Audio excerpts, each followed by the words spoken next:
ठरला तर मग या मालिकेच्या येणाऱ्या भागामध्ये आपण पाहणार आहोत की ते अर्जुनला समजतं की काही महिन्यापूर्वी या महिपतने त्याच्याच माणसाला मारून ती बॉडी आश्रमात टाकली असावी आणि त्यामुळे ते अर्जुनला संशय येतो आणि त्यासाठी तो रविराजांना फोन करतो। तेव्हा रविराज बोलतात तू महिपत शिकरेला दोषी ठरवू शकत नाही। तेव्हा अर्जुन सांगतो फॉरेन्सिक रिपोर्ट दाखवले कोर्टात तर मधुभाऊंची सुटका होऊ शकते का। तेव्हा रविराज बोलतात ती बॉडी कोणाची, त्याला कोणी मारलं हे सिद्ध होत नाही तोपर्यंत मधुभाऊ निर्दोष ठरू शकत नाही। तेव्हा रविराज बोलतो तू आता ते सीसीटीव्ही फुटेज चेक कर। तेव्हा अर्जुन रविराजांना थँक्यू बोलून तो आता सीसीटीव्ही फुटेज शोधायला लागतो। तेव्हा ते चेतन बोलतो मी आता सीसीटीव्ही फुटेज काढला, कोण माणूस गायब झाला कोण नाही। तेव्हा कळलं की महिपतचा एक माणूस गायब झाला। तेव्हा चेतन बोलतो त्याच्याच माणसाला महिपतनी का मारलंय, आपण त्याच्या घरी जाऊन त्या व्यक्तीच्या घरी जाऊन आपण काय ते बघूया।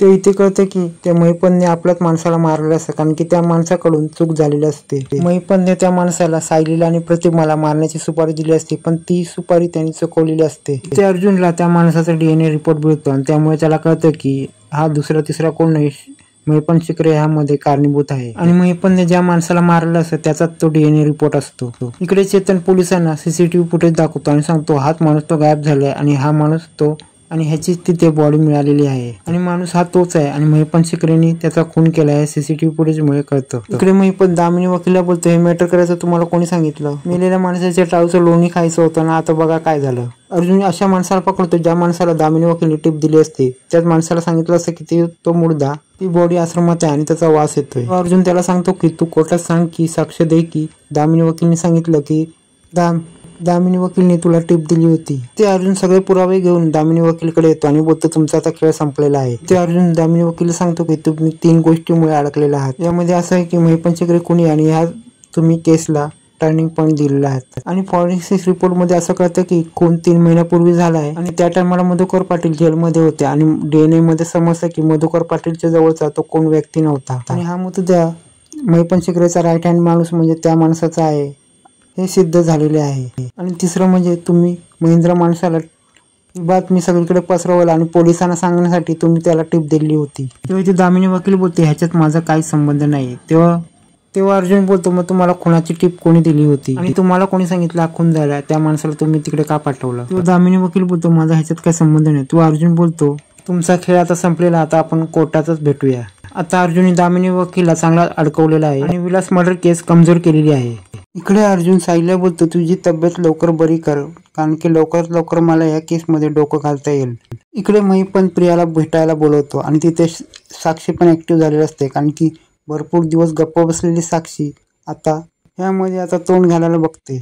इकडे महिपत प्रियाला बोलत असतं पण ती यायला तयार नसते कारण की सायली आजारी असल्यामुळे तिच्यावर सगळा ताण आलेला असतो आणि ती चिडचिड करत असते आणि बघायला गेलो तर प्रियाला काहीच कामं जमत नसतात आणि जेवढी जमेल ती कामं ती करत असते। आणि इकडे पूर्णाजी आणि कल्पनाला कळलेलं असतं की सायली आजारी असल्यावर किती कामं राहून गेली असतात आणि सायली नसली तर किचन सुना असं त्यांना वाटायला लागलं असतं। तेव्हा ते महिपत प्रियाला फोन करतो आणि बोलतो तू अर्जुनकडे लक्ष द्यायचं, केसमध्ये काय चालू आहे की नाही ते आम्हाला सांगायचं। आणि प्रिया हो बोलून फोन ठेवून देते। ते सायली बोलते केसचं काय झालं। तेव्हा अर्जुन बोलतो तो पारगावकर आहे ना, तो दामिनीला भेटलेला आहे आणि दामिनीने त्याला टीप दिलेली होती आणि त्याच्या सांगण्यानुसार तिकडे पोलीस आश्रमात गेले होते आणि त्यांना तिथे बॉडी मिळाली होती आणि आता मी दामिनीला भेटूनच आलो आणि आता तिचं पितळ मी आता कोर्टामध्ये उघड करणारच आहे। इकडे दुसऱ्या दिवशी कोर्टात केस चालू होते आणि अर्जुन केस लढायला तयार होतो आणि ते समोर दामिनी वकील पण केस लढण्यात तयार असते। अर्जुन कोर्टात जजना बोलतो की मधुभाऊ हे आश्रमातील विलास खुनामधून निर्दोष सुटलेले आहेत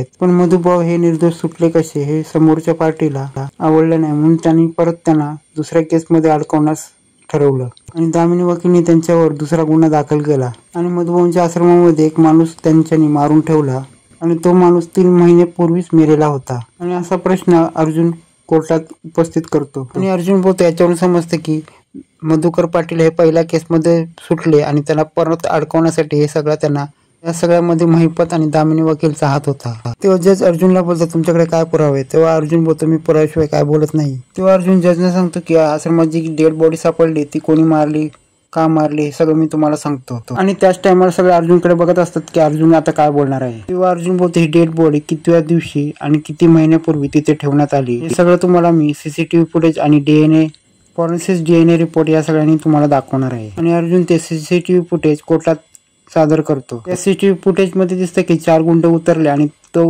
डेड बॉडी त्या मातीमध्ये पुरली होती आणि ती डेड बॉडी बघायला गेली होती, आश्रमात नव्हती, ती बाहेरून आणून तिकडे पुरली गेली होती. आणि हा खून 3 महिन्यापूर्वी झाला होता आणि त्या माणसाने तो डेड बॉडी 3 महिन्यानंतर आणली आणि ती तिकडे आश्रमातल्या जमिनीमध्ये पुरली. आणि त्यामुळे समजतं की मधुभाऊंचा या केसमध्ये काही संबंध नाही, कारण की 3 महिन्यापूर्वी मधुभाऊ हे जेलमध्ये होते. अर्जुन बोलतो की हा जो तो माणूस आहे तो महिपत शिकरेचाच माणूस आहे, कारण की महिपत शिकरेनेच त्या माणसाला मारलं होतं की तो त्याचाच माणूस होता, कारण की त्यांनी त्याचं काम व्यवस्थित केलं नव्हतं आणि महिपतने त्याला सुपारी दिली असते आणि ती सुपारी त्यांनी पूर्ण केली नसते, त्यामुळे तो महिपत त्याला मारतो. आणि तोच खेळ महिपत शिकरे 3 महिन्यापूर्वी खेळलेला असतो आणि दामिनी वकिलीने तो खेळ पुन्हा एकदा उकरण्यासाठी केला असतो, म्हणजे मधुभाऊंना या केसमध्ये अडकवण्यासाठी. तेव्हा अर्जुन जजना सांगतो की किती पण सत्य लपवण्याचा प्रयत्न करा, पण ते सत्य जगासमोर येतच. आणि अर्जुन बोलतो किती पुरावे मी तुम्हाला दाखवलेत आणि ह्याच्यावरून सिद्ध होतं की 3 महिन्यापूर्वी हा खून महिपत शिकरेनेच केला होता आणि महिपत शिकरे हे मान्य करत नसले तरी खून त्यांनीच केला होता. आणि आता एक एक मुद्दे अर्जुनने कोर्टात आणल्यानंतर महिपत शिकरे आणि दामिनीला कात्रीत पकडलेलं असतं आणि अर्जुन सांगतो की या महिपत शिकरेला कठोरच्या कठोर शिक्षा द्यावी आणि दामिनीला या महिपतने मारलेल्या या मृतदेहाचा आश्रमात टाकून मधुभाऊंवर या केसचा आरोप टाकणे यावर त्यांनाही कठोर शिक्षा द्यावी.